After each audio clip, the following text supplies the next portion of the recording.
मध्य प्रदेश के पूर्व मुख्यमंत्री एवं राज्यसभा सदस्य दिग्विजय सिंह एक दिन के प्रवास पर शिवपुरी आए। यहां पत्रकारों से चर्चा करते हुए उन्होंने कहा कि भाजपा की सरकार भ्रष्टाचार में लिप्त है। भाजपा और संघ दोनों ही मिलकर मध्य प्रदेश की जनता को लूट रहे हैं। मध्य प्रदेश के पूर्व मुख्यमंत्री दिग्विजय सिंह ने कहा कि मध्य प्रदेश की सभी नगर पालिका में भ्रष्टाचार व्याप्त है। इसके साथ ही संघ के पदाधिकारी के साथ साथ भाजपा नेता भी भ्रष्टाचार में लिप्त हैं और ये दोनों मिलकर जनता को लूट रहे हैं।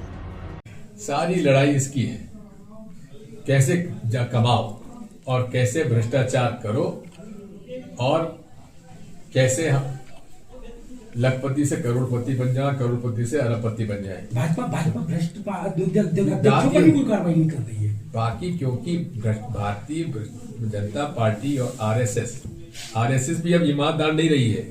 आरएसएस के कार्यकर्ता भी अब बेईमान हो चुके हैं। एक जमाने में था कि भाई चलो ये आरएसएस के लोग हैं, चना खा के प्रचार करते हैं, साइकिल पे घूमते हैं। आजकल वे ही भ्रष्टाचार का एक अंग बन चुके हैं। इसलिए भारतीय जनता पार्टी और संघ मिलकर लूट रहे हैं और यहाँ की जितनी भी नगर पालिकाओं में लड़ाई हो रही है वो शुद्ध रूप से पैसे की लड़ाई है, भ्रष्टाचार की लड़ाई है और उसमें भी नियम और कानून उस तरह बनाए जा रहे हैं। पहले कहा कि साहब 2/3 बहुमत हो जाएगा तो वो अविश्वास प्रस्ताव पास हो जाएगा।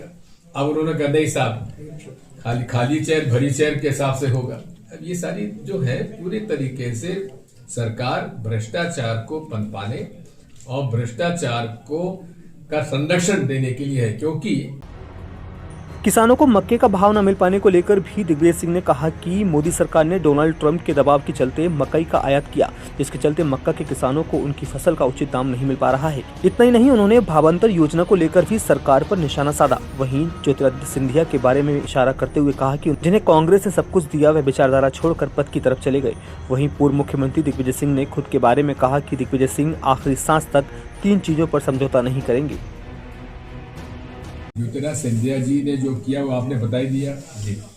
बात यह है कि देश में राजनीति विचारधारा की होती है और विचारधारा में जो लोग कांग्रेस के साथ रहे, जिन्होंने कांग्रेस में जन्म लिया, कांग्रेस ने सब कुछ दिया, वो विचारधारा को छोड़कर पद की तरफ चले गए।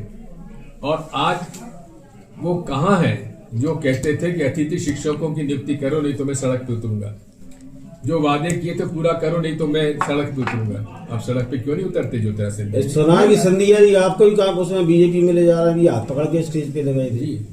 दिग्विजय सिंह की आखिरी सांस तक 3 चीजों पे समझौता नहीं करेगा दिग्विजय सिंह। एक, विचारधारा। इस देश में भारतीय संविधान और नेहरू गांधी की विचारधारा के साथ दिग्विजय सिंह कभी के साथ रहेगा और उनकी विचारधारा के ऊपर कभी समझौता नहीं करेगा। तो क्या आप उनको सुन लो मेरी बात। दूसरा, समझ किया कर यार। दूसरा, इस देश में सांप्रदायिक सद्भाव के लिए मैं आखिरी सांस तक काम करूंगा। जो धर्म के आधार पर लोगों में बांटते हैं, मैं उसका आखिर सांस तक विरोध करूंगा। तीसरा, मैं नेहरू गांधी परिवार के प्रति कभी गद्दारी नहीं करूंगा। इन तीनों पे आखिरी दम तक समझौता नहीं करूंगा। शिवपुरी से ब्यूरो रिपोर्ट।